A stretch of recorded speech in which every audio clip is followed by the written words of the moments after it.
The wait for NTIA guidance on benefit of the bargain dollars will be a little bit longer. New Mexico enacts a state-level version of ACP. Charter and Cox receive merger approval.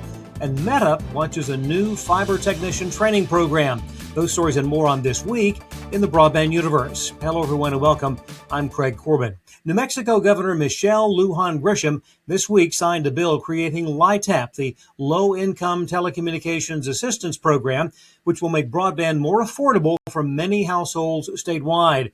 The state-level version of ACP will be administered by New Mexico's Public Regulation Commission. LITAP authorizes funding of $10 million from the State Rural Universal Service Fund to assist 27,000 low-income households. Going forward, PRC will have the green light to authorize as much as $45 million for more than 100,000 households across the state. New Mexico's state-level broadband affordability program is the first such program nationwide and is designed to help deal with the loss of the federal Affordable Connectivity Program. Upwards of 200,000 households in New Mexico had used the $30 monthly internet service discount.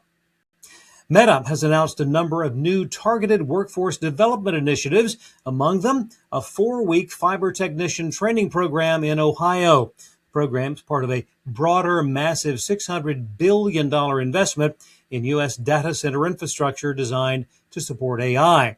That project also includes a previously announced $6 billion agreement with Corning for fiber optic cable. The fiber technician program will feature a 4-week curriculum, and graduates will receive a license and are guaranteed a job at Meta.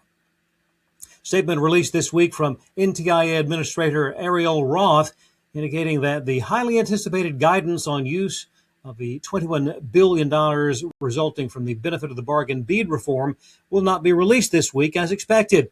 3 listening sessions along with nearly 200 written comments from state officials, broadband advocates, and members of the industry resulted in the decision to take additional time for review.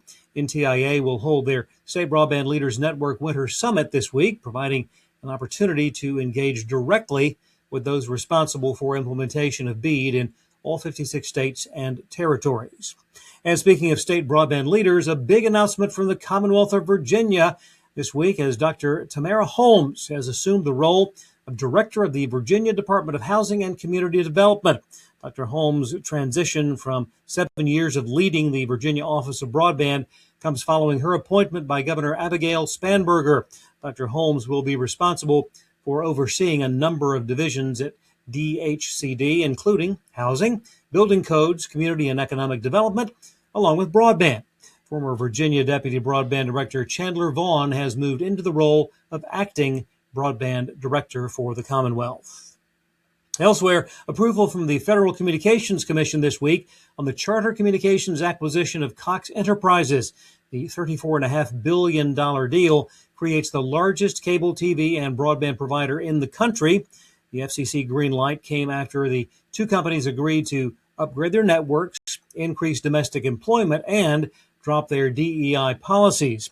Cox is the largest privately held broadband company in the nation with approximately 6.5 million residential and commercial subscribers. Charter has more than 31 million broadband subs. The combined company will be renamed as Cox Communications within a year of the deal's close. Charter's Spectrum will be the consumer brand.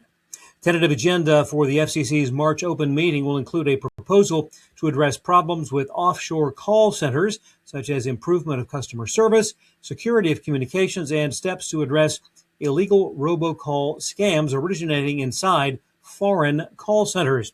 Also on the agenda, consideration of measures to reduce regulatory barriers and costs hindering transition from outdated legacy networks and service to next-gen IP-based infrastructure.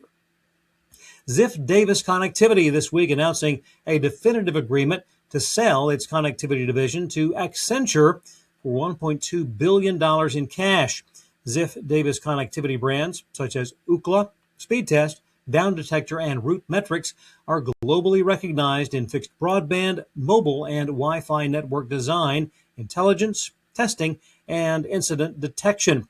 The transaction is currently expected to close within the next several months, with the sale price subject to closing adjustments.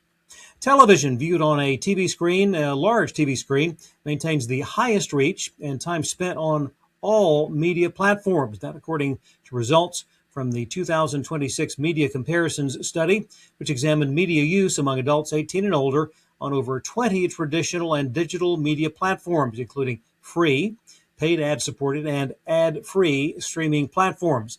85% of broadcast viewing is on large TV screens, with 51% of streaming platforms viewed on smaller digital devices.